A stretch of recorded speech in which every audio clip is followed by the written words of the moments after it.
Go, bear these tidings to great Lucifer. Say Faustus doth surrender up his soul, so he will spare him for... Hello, welcome to Off the Shelf Reviews. I don't think I'm wearing this right. And I'm Gary. And today we're going to review and discuss Trick or Treat, which came out in 1986 from director Charles Martin Smith. Ian, why don't you give us the synopsis? Well, the story follows Eddie, played by Marc Price, or as we get to know him as Ragman. He's a teenager in school who's into rock music and really worships at the feet of Sammy Kerr. But Sammy has tragically died and has left an LP for Eddie to listen to. But some of the messages in the music might be a bit much for Eddie.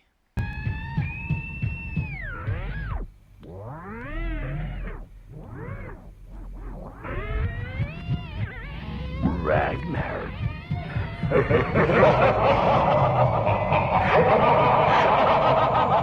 So I've kind of not been a massive fan of this director, Charles Martin Smith. Right. But he's instantly recognisable. Okay. This was his directorial debut, but Yeah. I'll always remember his role in The Untouchables. Yes, yeah. This guy's definitely a great character actor, but he's also an interesting director, and I didn't realise he also directed the pilot episode of the very first episode of Buffy the Vampire Slayer, Season 1, Episode 1. Wow, I didn't even realise, I mean, it's just clocked on that this guy directed this movie. He's the guy from Starman as well. Yes. He's chasing around Yeah. Jeff Bridges' character. Oh, wow. Shock. Well, this film came out at that very special time in the 80s when satanic panic was becoming a bit of a thing. It's always been a problem, I think, Satanism. Yeah, Not just the 80s. But it was the merging of Satanism and the occults and sacrifices and rituals and types of things, Yeah. which merged with rock and roll and heavy metal. Good old Aussie. And with the 80s films, from the beginning of the 80s, we saw films like Heavy Metal, Yeah. which came out in 1981. Then we had films like Rock and Rule, 1993. Then before moving into kind of the horror genre with Hard Rock Zombies in 1985. Nice. Then Trick or Treat in 86. Followed by Rock and Roll Nightmare in 87. And then, kind of to a lesser extent, The Gates in 1987. Yeah. And then Black Roses in 1988. You know, and then there was a bit of a lull, really, before we had Deathgasm a few years ago. Yes. That's what this movie started to make me think of immediately as I started. I was like, man, I really want to watch Deathgasm now. Right, yeah. And you'd think that death metal and rock and roll would go hand in hand with horror movies, but there's not really that many of them. No. And this is a film that I'd never even heard of until recently. I'd seen maybe the trailer on a videotape. Like, I don't even remember when I was a kid or when I was in my 20s, but I just remember, you know, seeing in this trailer where this kid's listen to music and then this evil rock spirit comes and you see, you know, like in the trailer I saw Sammy with the burnt face, but I never ever got the chance to watch it. And then, you know, when we got it for the review, I was like, I think I've partially seen what's going on with this. But like I said, you know, it's known as Trick and Treat. It's known as Ragman. It's known as Death at 33 RPM. So it's got like numerous titles in which they tried to sell this movie to people. But there's a couple of reasons of why it just flops. You know? Yeah, this film didn't do very well on its initial release and subsequently ended up in DVD bargain bins for like $1 a pound. You know, nobody was that interested in it. But this film's definitely picked up a cult following over the years, and a lot of people herald this as the ultimate rock and roll horror movie.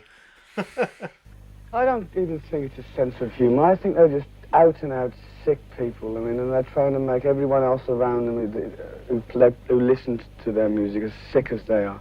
Well, I'm not too sure. I mean, it starts off with that narration over the titles. I mean, at first I was like, where is this all coming from? You know, we're getting this kind of dark speech, like something you might hear at the beginning of a rock album.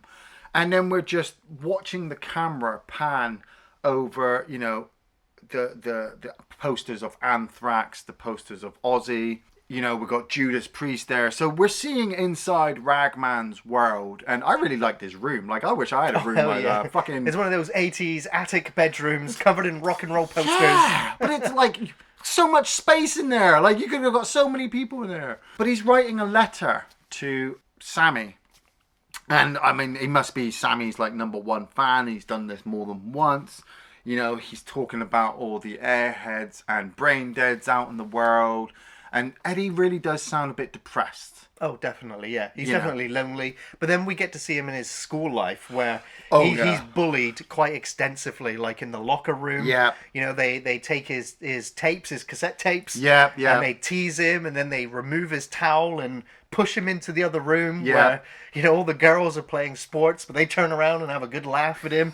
This one girl goes and grabs the camera. Yeah, like God damn, girl. I just carry my Polaroid around with me.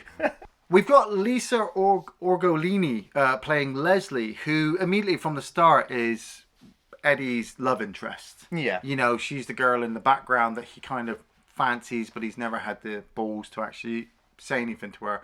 And she does have a couple of cool bits, like she returns the tape and the picture to Eddie. And he just kind of like, yeah, cheers, thanks. Well, he's awkward. He doesn't know how to interact with her properly. You know? The guys listening to Ozzy Osbourne, Kiss, and Judas Priest, these guys were thrusting leather pants into faces of young girls at stage. Yeah, I know, and that is just one of the problems I have with this film. Is I was just like, you know, as an old school metalhead, yeah, you know, watching this stereotypical kind of social misfit, I'm just like, we weren't all like that. No.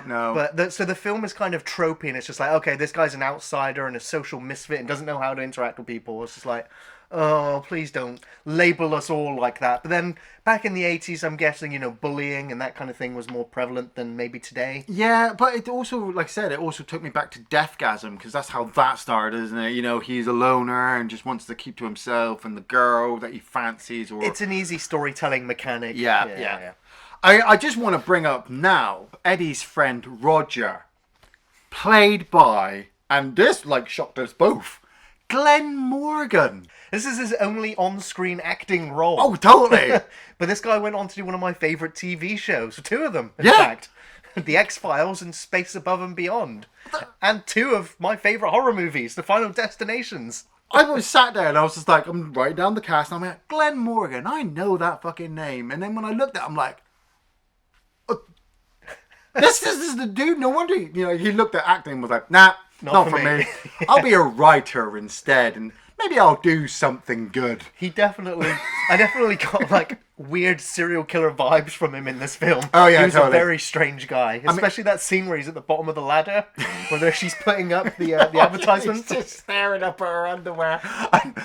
Almost a favourite scene, but I didn't want to come across as creepy. So Ragman is writing his letter, and then he hears over the radio, over the news reports, that Sammy Kerr has died in a hotel fire, and his life has now just come crashing down. So he goes to the radio station to speak to Nuke, the radio host, who I didn't recognise until Gary pointed it out to me that that's Gene Simmons. Well, it's fine, because not a lot of people would recognise him without all the face paint. Yeah, but he's got a look about him. Like nowadays, he's got the black hair and he's got the rock symbol. This one, I was just like, is it him? But yeah, no, it's him. He was a fairly good actor as well. Yeah, it's a shame that he doesn't have that much screen time. Yeah, he doesn't. I think he dies at some point. We never see it. But he hands Eddie this LP. And basically says, look, this is Sammy's last recording. And he wanted me to play this midnight on Halloween. And you realise that there's this whole backstory going on in the background where Sammy Kerr comes from the hometown in which Eddie lives in. Yeah. And his band, Sammy's band, was going to play at the Halloween dance for Eddie's school. Right. But that was cancelled. So obviously Eddie is pissed off against the government or whoever was in charge for that. But getting this last recording from Sammy is like everything. Oh hell yeah! It's like the Holy Grail, you know. Yeah. I'm so it's almost a moment that breaks me out of the film. I'm like, this would not really happen. Like, would it really happen? Well- I was like, this only needs to happen for the purposes of it being a horror movie. Yeah, But, like yeah. the only physical copy, but no, actually, it's not the only one because Nuke says that he's got a tape. Yeah, he's made He's got a a recording backup of- tape, so Yes. it's not the only one. And Eddie takes it home and starts to listen to it. And we'd already seen like a kind of a dream, kind of a flash where we'd seen inside the hotel room where Sammy was sat inside what appears to be a circle of fire. The room's on fire. I think there was a woman dancing and somebody else on fire. Yeah, I didn't know what was going on with them too. Yeah, and I'm like, well, okay, this definitely does look like something satanic. So whatever he's doing with the record can't be good. And it's when he starts to, like I grew up in the 80s and the 90s, and I heard the stories about backwards talking on records and how Ozzy was trying to tell you to go kill people. But I think, isn't it Little Nicky that they actually, if you play Chicago backwards, it's got actually just worse messages. And Eddie is playing this record, and I'm like, so stupid. So stupid. But then the messages start to come through. You are the bait, you know, and Eddie realizes that Sammy's trying to talk to him. And so uses this information now to kind of set up a trap for the bullies in school. Yeah, well, it sounds like Sammy is telling him that he's going to help him exact revenge on those bullies. Because we'd also had the scene where was it Leslie invites him to come to the pool party. Yes.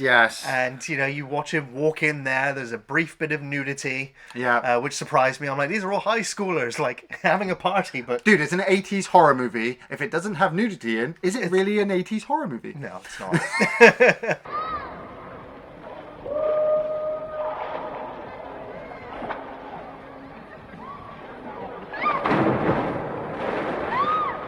But the bullies, like, they put a weight in his backpack and push him into the pool. Yeah, I was like, murder? Right?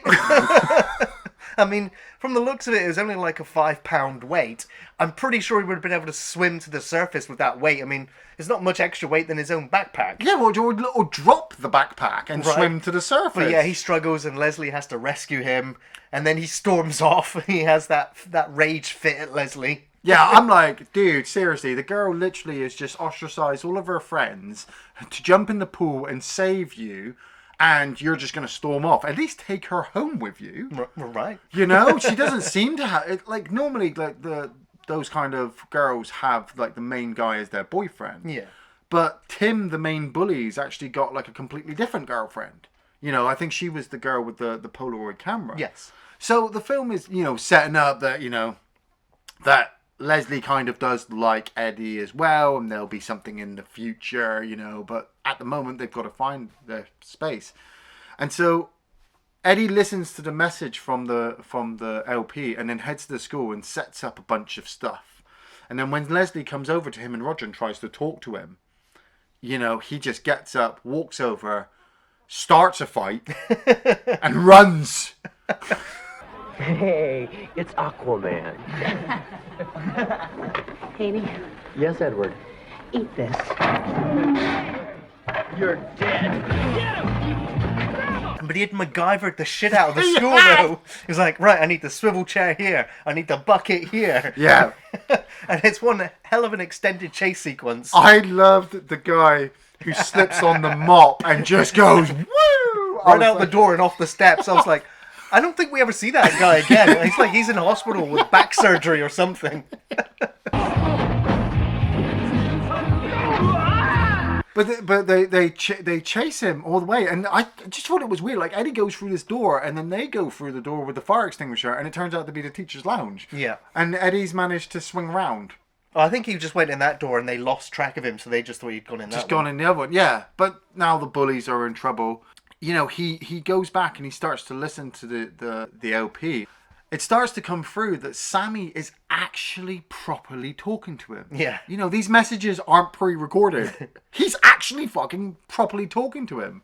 And so It gives him the message of, what's it, number 66? Yeah. And tells him which workstation to go to. Yeah. And that is when he gets attacked by the bullies again. Yeah. But he's wearing a tie. Yeah, the bullies look really smart in this situation. Right. I'm like... And he gets his tie caught in the machine. And then for a moment, I thought we were going to get a really gory, bloody eye gouging. I thought we were as well. But... We don't. But no. No. He decides to have mercy on the bullies and cuts the machine and lets him go. And the bully's like, "You're still dead meat. This isn't over." Yeah.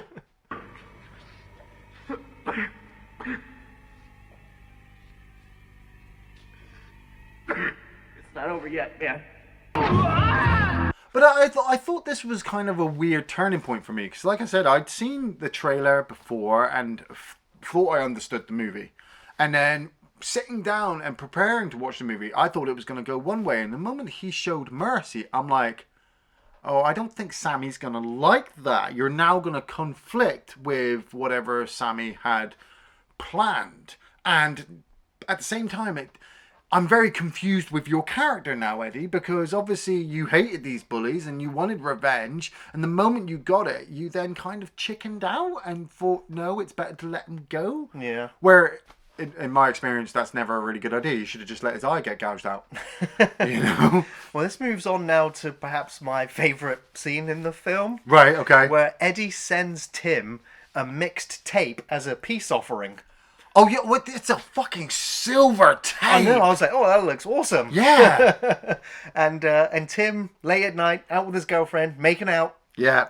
And he's like, I need to go take a piss. And he disappears for 5 minutes. Yeah, and his girlfriend sat there like, oh, what's this? Yeah. I'll give this a listen to. Woohoo! Yeah. And the demonic entity of Sammy Kerr comes and fondles her, strips her. I did like the way the green mist kind of floated over her, yeah. Yeah. You could see that, it manifested a hand at one point. Yeah. I was like, that's quite effective. Picking the buttons, and I was just like, I was really just impressed with that effect. We've watched a lot of 80s horror movies, and some of them are really shit. And so when we're looking at the special effects, like Gary and I are really specifically looking, and this one came across really quite well. Yes. And it burns her ears out. Well, she's having a pretty orgasmic time, and then she sees that creature, the dog creature. Yeah.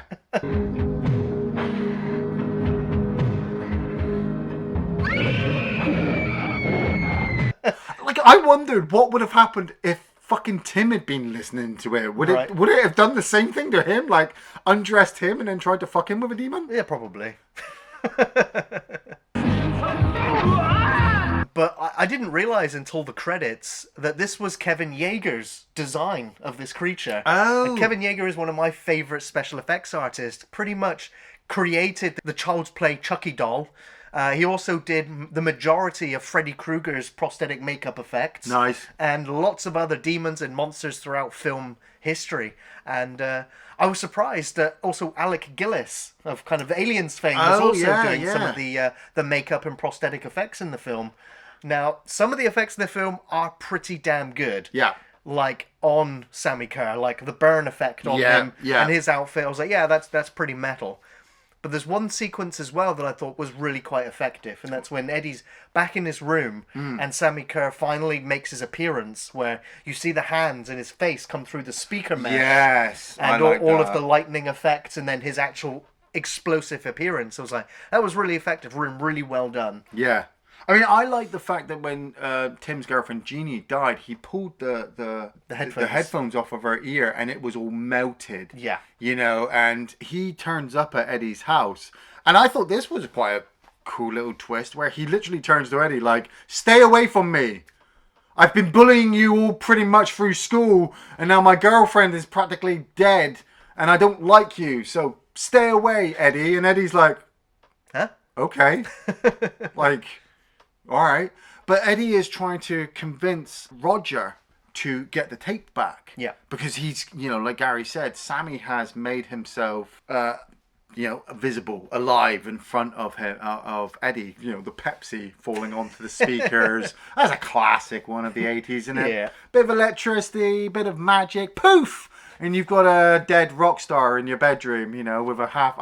why did he have a half-burnt face? Like, if he burned in a fire, wouldn't his whole body be destroyed? But then it would have been too much like Freddy Krueger. But, okay, but why just have a half face? Why just... I mean, it does kind of make him look a little bit evil and stuff. It just... Yeah. Yeah. But, yeah, so Sammy has made himself there, and then he kind of disappears again. And Eddie knows that Sammy's evil, and so he convinces Roger to go and steal the tape back from Tim. And I kind of love that little sequence where he's sitting next to the car and he's like, I'm going to die, and I'm going to die. And I'm looking at the car and I'm like, the car's already unlocked. Right. And he realizes that, steals the tape and fucks off.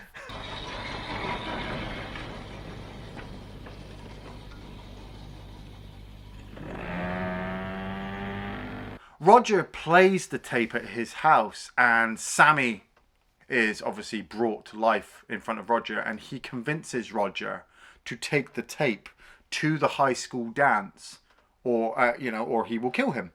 And so Roger's just like, okay, I'll do that.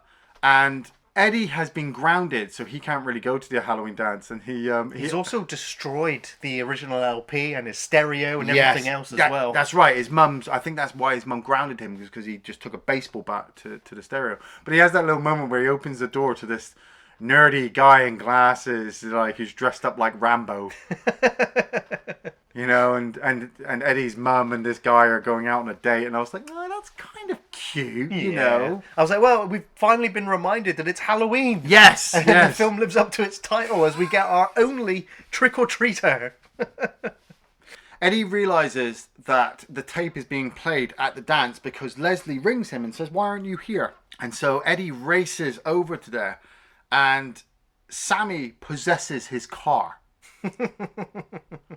I was really weirded out by the limits or the unlimitations that Sammy heard. Yeah. So it's like any version of the music that he plays anywhere will spawn Sammy or give Sammy the chance to come in. Like, he takes over the car, but he's already at the dance as well, and he spawns on the stage, and he starts playing music, but then he's firing vaporizing lasers out of his guitar at people, and the band keep on playing. Yeah, nobody until he blasts the drummer.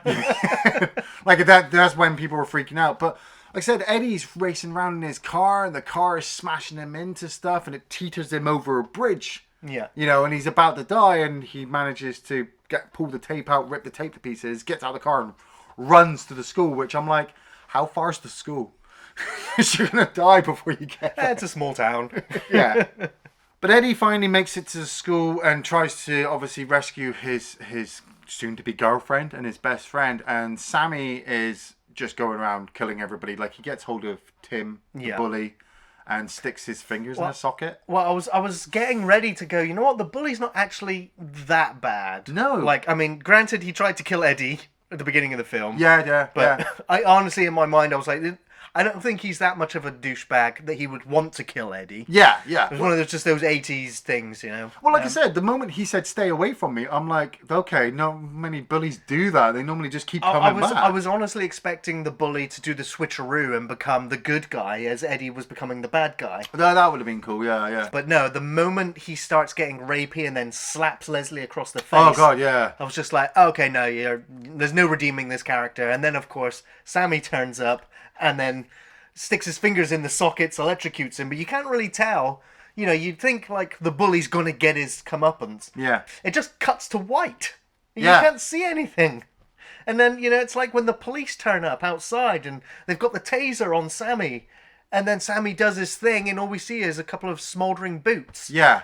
It's just like... This is where the film really started. Like, I just been keeping it together throughout the movie, waiting for something to happen. And then when the deaths were not hitting the marks like I kind of hoped that they would, I was like, oh, you kind of lost me now, movie. I know how this is actually going to turn out, because obviously Eddie's the good guy now. He's got the girl. Even Roger at one point, destroys the power box in the school, and Sammy disappears. And you're like, oh, Roger's dead. And they have this whole moment where he's like, oh my God, you're dead. And Roger's like, I'm not dead. I was like, what? Fucking hell, even his best friend's not fucking dead. And the moment they come outside of the school, Even though everybody has witnessed Sammy Kerr on fucking stage and blown loads of people away with weird lasers, the cops aren't buying it. And so one of the bullies points at Eddie and goes, "Hey, it was him! He brought Sammy!" And so all the police start chasing him. And so Eddie makes a run for it. Leslie starts running, and I love that little bit where he's like, "Why are you running?" "Because I'm coming with you." And I'm like, "Oh, it's so sweet." And they race home to Eddie's house, and Eddie starts to put together that Sammy is obviously getting his music played through the radio stations, so they got to go there. But Sammy turns up at the house, and oh my fucking god, like, I've seen some partial defeats of monsters in my time. Shoving the hand of what appears to be a demonically possessed, resurrected spirit electric rock star down the toilet to stun him. I cringed so bad when he was about to pull his arm out, and I think Leslie pulls the flush. Yeah! And he's like, "Oh!" I was like, "What? What? Jesus Christ! You're demonically possessed! You're practically teleporting magic! And you were defeated by a toilet! It's amazing! Shit! But amazing! I like the bit where he's outside and he's trying to get into his car. And she's like, "Eddie, come on!" You can hear that, "Ah!" up in the toilet. "Ah!" And I'm like, man, he's a fucking Sammy, you're so shit. And then all of a sudden it just stops and she's like, "Eddie!" Like I'm half expecting Sammy to kind of just walk out the front door now and be like, "You bastards!" But they escape in the police car and they race over to the radio station. And then once they get inside, they realize that the whole thing is pretty much automated by Sammy. Like I said, magical powers, fucking hell. He's killed practically everybody in the station. I mean, those little bits were cool. Like there was the part where you had the old lady on the screen. Yeah. And she was talking about how bad rock music is. And Sammy reached in and pulled her through the TV.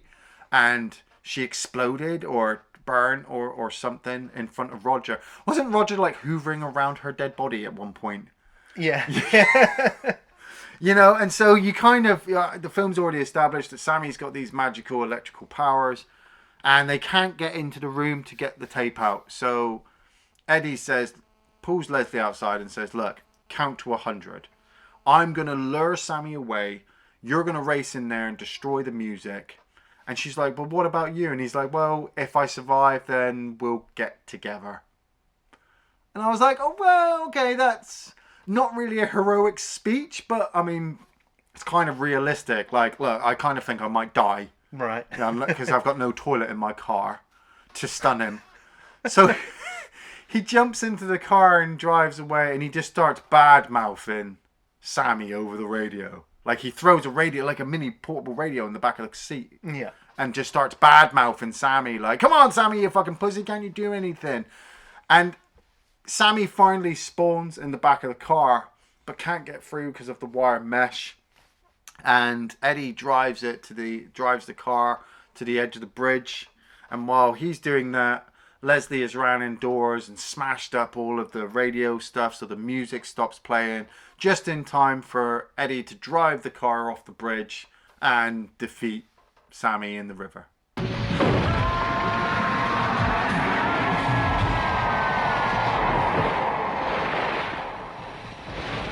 It's a bit of an anticlimax, really, isn't it? It was. Like, after, I expected the ending to come right at the end of the school dance. Yeah. This whole extra chase sequence was just like, come on, movie, you don't outstay your welcome. Just wrap this up now and conclude it. But yeah. It was even like that last little line that Eddie drops, like the other radio host did, where he's like, "Wake up, sleepyheads," and then the credits kick in, and I was just like, that wasn't even a good payoff. No. We didn't even hear the radio host enough times to say that, to make it like a thing. Yeah.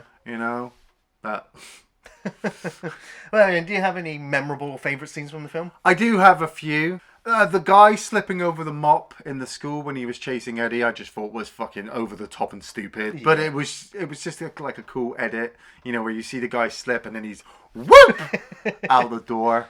Ozzy Osbourne as the religious evangelist. Ozzy sitting there talking about how rock music's evil and how everyone's perverted, you know, and he's reading out these lyrics, which I'm not entirely sure, but could possibly be his own lyrics.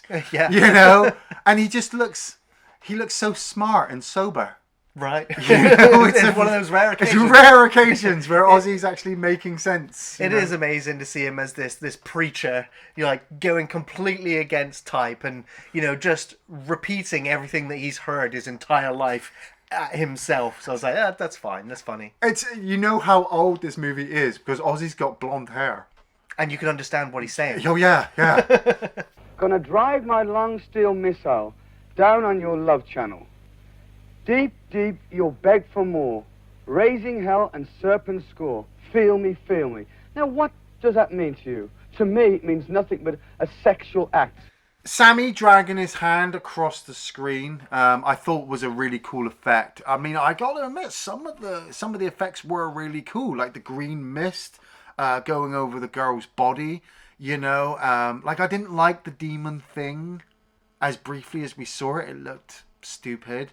But, you know, like we said, Sammy coming through the speakers, you know, all that stuff was really good. But the deaths payoff were just not there.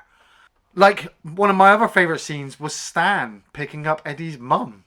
That action pose in the doorway. Yeah, like that was really, that made me laugh. I was like, oh, that's funny. And my last favourite sequence was Sammy getting his hand stuffed down the toilet.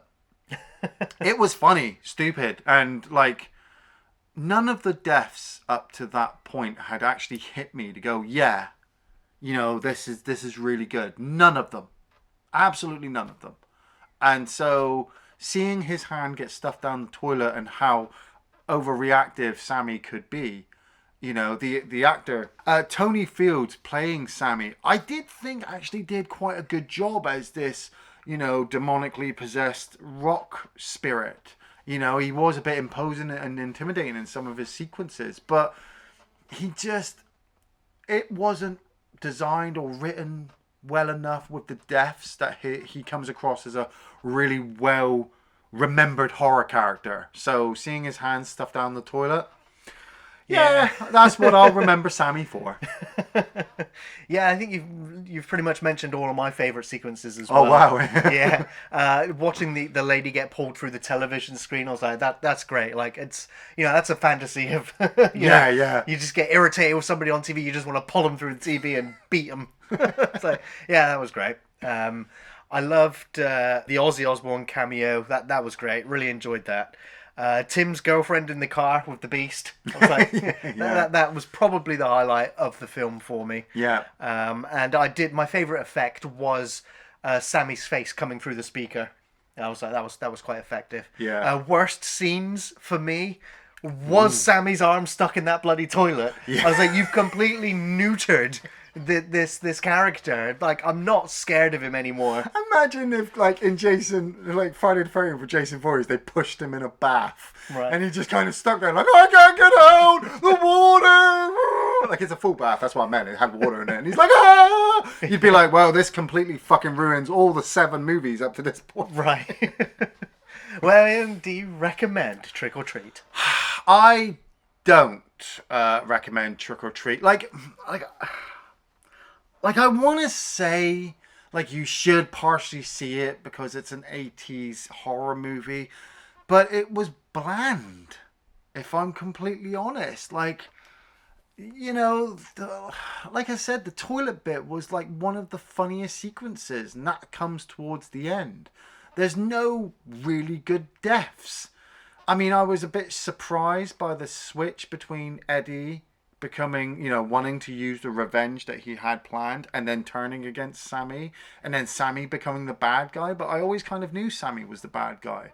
I think I'd much preferred if Sammy had maybe possessed Eddie, and Eddie had exacted his revenge on the bullies and killed them in glorious ways, and then maybe Leslie and Roger got together to help Eddie and they defeated him at the end. That would have made more sense for me.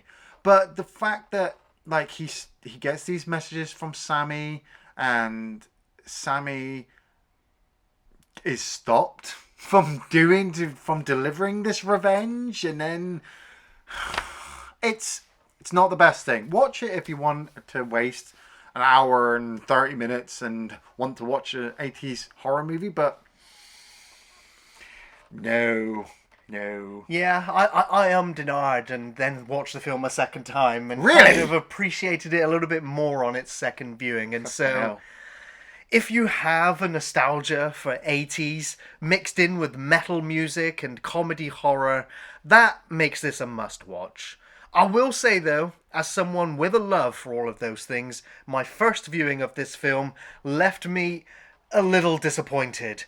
I'd never even heard of this film until recently, and it has a very strong fan base, making this an underrated cult classic that I'm now glad to have discovered. Yeah. There is a lot here to appreciate.